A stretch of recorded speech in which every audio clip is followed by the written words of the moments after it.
Setoran Pak. Iya.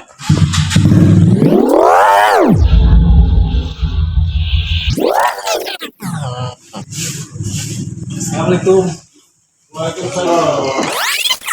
Selamat pengaruin. Wah, Dani Pak. Zaman kan. Ini dapat tugas apa nih informasi nih ya, terkait penerapan SPM di khususnya Kabupaten Bengkulu lah ya. Kan urusan wajib pemerintahan SPM di Kabupaten Bengkulu. Apakah sudah dilaksanakan sesuai dengan ketentuan atau belum sama sekali kedepannya. Standar ini kan ada OPD yang menangani, tidak semua OPD yang dapat SPM itu gitu. Yang penerapan SPM di dinas pendidikan, di kesehatan, di KPBD, di Dishub, dan di satu lagi di Ya, ada 6. ada enam adalah OPD yang menerapkan SPM ini. PUPR ya, PUPR. Ya. Jadi dengan penerapan SPM di 6 OPD yang ada di Bengkulu ini, apakah telah berjalan sesuai dengan ketentuan atau masih belum sama sekali gitu? Gimana Pak kira? Berbicara standar pelayanan minimal itu ibarat pemerintah daerah ini diberi dana yang namanya APBD untuk melakukan pemenuhan kebutuhan dasar. Jadi yang perlu ditingkatkan itu adalah standar pelayanan minimal Ya. yang ada di 6 OPD yang disampaikan tadi. Jadi ralat Ya. lingkungan tidak ada. Belum ada ya. Jadi dinas kesehatan, dinas pendidikan, Ya. PUPR, Perkim, Pur, terus transit Limas, sosial, sosial. dinas sosial. PBD itu ada setiap tahunnya. Itulah kebutuhan dasar yang harus diamankan yang dipenuhi, itu 6 PBD yang ada diamankan oleh 6 PBD. Nah, ini kita fokus pada standar pelayanan minimal perkimnya. Perkim ya. Jadi Pemukiman wilayah ya. ini terkait dengan standar pelayanan minimal yang kita lakukan selama ini adalah penanganan Banjir. Oh, terutama di daerah di Kecamatan Penyaguan, Kecamatan Lembaga Kapal. Iya.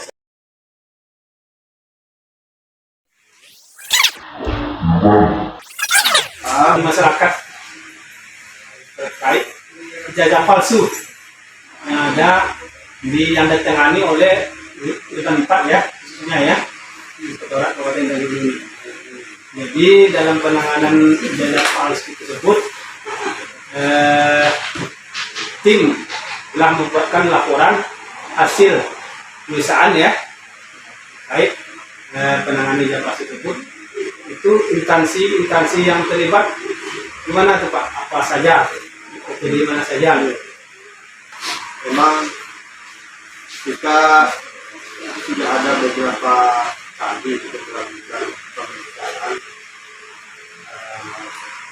adanya Ijazah palsu ya. ijazah palsu ini rata-rata kasusnya menimpa kepala desa. Dari saya. Jadi kepala desa yang menggunakan jasa palsu juga. Itu tahun berapa kejadian Pak? Tahun ini apa tahun yang lalu apa sudah? Kalau pengaduan ini hampir setiap tahun ada Tahun terus. ya, banyak tingkat tinggi berarti tingkat pengaduan di Iya. Ibu Pak ya. Kerawanannya kena ada di program paket. Paket Jadi kalau- paket yang sekarang oleh masyarakat. Ini yang dilakukan oleh Lembaga kegiatan belajar. rawan untuk ijazah palsu itu. Nah, terkait dengan ini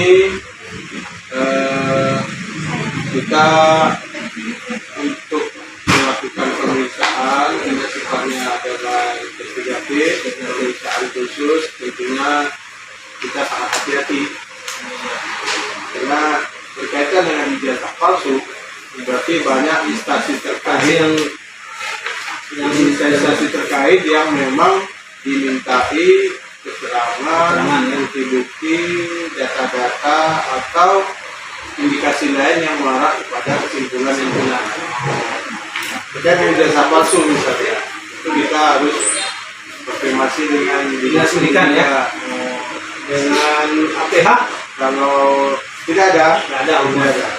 Jadi kalau kita sudah mendapat informasi dari dinasnya, juga dari koordinator wilayahnya, termasuk pengelola lembaga yang mengelola program paket tadi, dan juga kita melakukan uji dokumen, misalnya dari kebenaran ijazah ini terdaftar enggak di peserta didik nasional. Di ijazah itu kan ada nomor seri ijazah yang dikeluarkan tahun 8 nomor serinya. Ya, itu kita lakukan. Ijazah itu biasanya pengujian fisik. Jadi pengujian fisik bisa dari lembar ijazahnya. Ya kan, kita juga bisa minta keterangan dari pengelola siapa saja yang mengeluarkan distribusi lembar ijazah kemana saja. Nah, kita lakukan pemeriksaan itu sehingga ditanyakan nih terkait penugasan, adanya temuan dalam satu penugasan obrik gitu kan. Jadi dalam satu penugasan POPD itu ataupun ke desa, tim telah menerbitkan laporan hasil pemeriksaan. Gitu. Dalam laporan tersebut ada rekomendasinya temuan, ada yang rekomendasinya tidak ada temuan. Terkait dengan adanya temuan pemeriksaan oleh objek itu, barangkali sebelum adanya membuat rekomendasi, tentunya ada nota pokok hasil pemeriksaan, NP2HP namanya ya.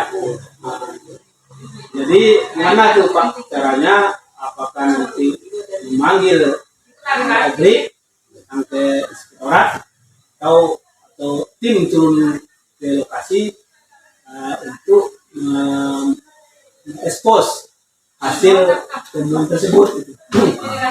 Gimana tuh Pak? Terima kasih Pak Marvin.